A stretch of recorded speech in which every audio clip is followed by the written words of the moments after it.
It is January 29th. Happy Wednesday. Thank you guys for joining News Channel 20 Marketplace. I am Benny, and it is time for our top stories. Up first, it is everyone's favorite time of the year. Girl Scout cookie sales are happening all over the country. And Wendy's is paying homage to one of the Girl Scouts' most popular cookie flavors, Thin Mints. The group and restaurant chain are partnering on a new dessert item. For a limited time only, Thin Mints Frosty will be on the menu. Wendy's says its newest Frosty flavor will debut at restaurants nationwide next month. And customers can get the Thin Mints inspired swirl in either a vanilla or chocolate Frosty. And beware, a snake is here apparently. Today marks the Lunar New Year, and 2025 is the year of the snake in a Chinese zodiac calendar.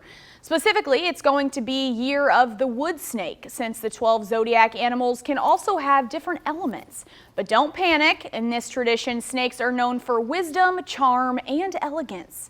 Wednesday kicks off the celebration that will last 15 days.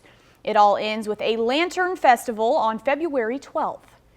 And a century-old gold railroad spike brought in more than $200,000 at auction.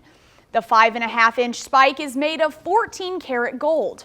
It was presented to the U.S. Army Colonel Frederick Mears to honor him for his role in the building of the Alaska Railroad. It was then used in a ceremony in Nenana, Alaska in 1923 to mark the completion of the railroad, which took nearly a decade to build. President Warren G. Harding ceremonially drove it into place. The spike has been in the hands of multiple private owners in the past years, but now it's coming home to Alaska. The Anchorage Museum and the city of Nenana teamed up for the winning bid with the help of private donors. The city and museum will take turns displaying the golden piece of state history. And it's not every day a young girl gets treated to a day at the salon, but that is exactly what happened for a group of girls in Tallahassee, Florida last weekend. The nonprofit group Curls for Queens organized the event. Volunteers gave the girls free hairstyles and manicures. Organizers say the goal is to boost how young girls view themselves by providing some extra pampering that they would not normally get. A similar event involving 2 other schools is set to take place in April. And finally, the Denver Broncos are trying to help make football safer for the next generation. In Colorado, the team is donating more than 15,000 helmets to all the high schools in the state. As Olivia Young reports, the helmets are custom fit and come equipped with a special technology.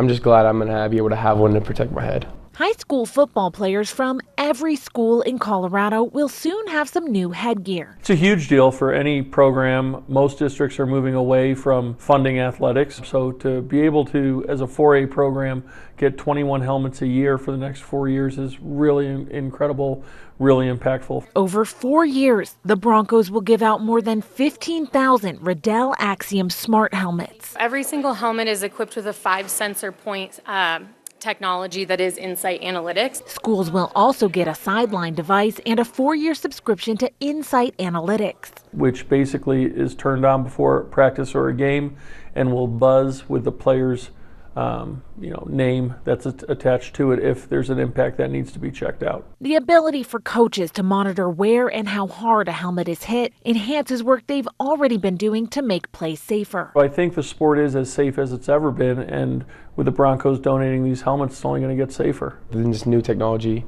about like the head hitting and make sure no concussions were happening, and that's a big thing. I don't really want to develop CTE and ruin my life. The number of helmets given to each school will be based on average roster size for their team classification. Once an athlete graduates, their helmet can be refit for another student. I feel like a collective wow would be in order. It is a little bit hard to wrap your mind around an initiative that will have the kind of impact that this one will have. The largest philanthropic investment in Broncos history, it's an effort to remove barriers and make play safer for the next generation of Colorado athletes. Maybe more moms will let their kids play football now. Those are your trending stories for today. We have an amazing show up ahead. Marketplace will be right back here in 2 minutes. I'll see you soon. Thank you for watching. Make sure you subscribe to our YouTube channel and be sure to watch more segments from Marketplace on News Channel 20.